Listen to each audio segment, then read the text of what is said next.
সামগুৰিৰ ৰাইজৰ ওচৰত মই চিৰকৃতজ্ঞ হৈ ল'ম। সামগুৰিৰ ৰাইজে ডিপ্লুৰঞ্জন শৰ্মা ডাঙৰীয়াৰ ঐতিহাসিক বিজয়ত যথেষ্ট অৰিহণা যোগাইছিল, যথেষ্ট নহয় সম্পূৰ্ণ কৃতিত্ব তেওঁলোকৰ।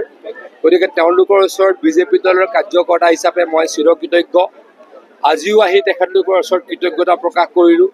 আজিও আহি তেখেতলোকৰ পৰা জানিব পাৰিলোঁ যে আগন্তুক যি পঞ্চায়তৰ নিৰ্বাচন অনুষ্ঠিত হৈছে বা হ'ব, তাত আমাৰ মিত্ৰজোঁটৰ সকলো প্ৰাৰ্থীক সামগুৰি ৰাইজে ভোট দিব আৰু কংগ্ৰেছ ইয়াৰ পৰা নাইকিয়া হৈ যাব।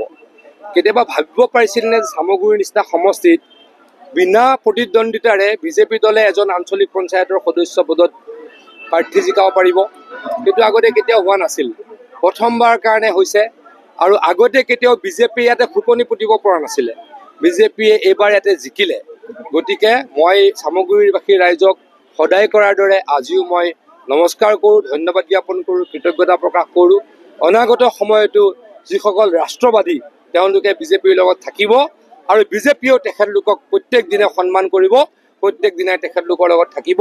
আৰু সেইকাৰণে মই সকলোৰে ভোট বিচাৰি নমস্কাৰ কৰোঁ। আজি ভূপেন বৰাই কৈছে মূল বিষয়বস্তুৰ পৰা আঁতৰি ইলেকশ্যনৰ সময়ত আবুল তাবুল বকে, যেতিয়া ২৬ৰ ১০ মে পাছত তেওঁলোকে চৰকাৰ কৰিব, তেতিয়া প্ৰত্যেকটো নিৰ্বাচনৰ পাছত প্ৰত্যেকটো নিৰ্বাচনত হাৰে আৰু অলিক কল্পনা কৰে ভূপেন বৰা ডাঙৰীয়াই। ভূপেন বৰা ডাঙৰীয়াই প্ৰথমে নিজে বিধায়ক হিচাপে নিৰ্বাচিত হৈ আহক। গভৰ্ণমেণ্ট বনাবলৈ ৬৪টা বিধানসভা সমষ্টিত জিকিব লাগে। মুখ্যমন্ত্ৰী হ'বলৈ নিজে MLA হ'ব লাগে, মন্ত্ৰী হ'বলৈ নিজে MLA হ'ব লাগে। গতিকে মই অহংকাৰ নকৰোঁ, তেওঁলোকক ৰাইজে এতিয়া নিবিচাৰে। সামগুৰিৰ নিচিনা জেগাত তেওঁলোকক ৰাইজে ভোট নিদিয়ে, বেলেগ জেগাত তেওঁলোকক ৰাইজে ভোট দিব নেকি? তেখেতলোকৰ সভা সমিতিটোত আপোনালোকে দেখিছে মানুহ নাই, তেনেই সেৰেঙা সভা সমিতি। গতিকে অলিক কল্পনা কৰে, এটা ডাইলগ ডাইলগ এটা মুখস্থ কৰি লৈছে, সেইটোৱে প্ৰত্যেক দিনা তেওঁ ৰিপিট কৰি থাকে, বেলেগটো কথা ক'ব নোৱাৰে। ইলেকশ্যনত ৰাভা আশ্ৰমত কিয় হাৰিলোঁ? বোলে সৰু ইলেকশ্যন আমি নগ'লোৱেই। লোকসভা নিৰ্বাচনত তেওঁলোকে বোলে কিয় ৩টাত জিকিলে? বোলে আমি ক'ৰবাত মানুহক মিছা কথা ক'লোঁ, কিবা কিবি কয় আৰু। কাৰ্বি আংলঙত কিয় নিজিকিলে? তাতে বোলে আমি ইলেকশ্যনে নেখেলোঁ। পঞ্চায়তৰ পাছত ক'ব আমি কি কৰিলোঁ, বোলে আমি মানুহক ভয় ভাবুকি দিলোঁ। ইয়াত কোনোবা ভয় ভাবুকি দি মানুহ আনিব পাৰি? সামগুৰিত ভয় ভাবুকি দি, কাউৰীমাৰীত ভয় ভাবুকি দি কোনোবা মানুহক মিটিঙলৈ আনিব পাৰে নেকি?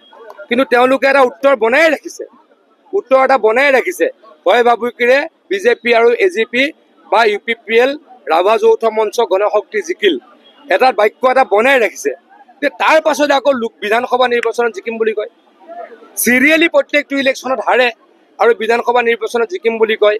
এয়া অলিক কল্পনা। তেওঁলোকক মই প্ৰথমে অনুৰোধ কৰিম, আহ্বান জনাম, মই বিনম্ৰতাৰে কৈছোঁ, প্ৰথমে বিধায়ক হৈ আহক, তাৰ পাছত কোন মুখ্যমন্ত্ৰী হ'ব, কোন চৰকাৰ বনাব, কাৰ বিৰুদ্ধে SIT গঠন কৰিব, সেইবিলাক কথা তেতিয়া আহিব। অলিক কল্পনা কৰি সপোন দেখি লাভ নাই।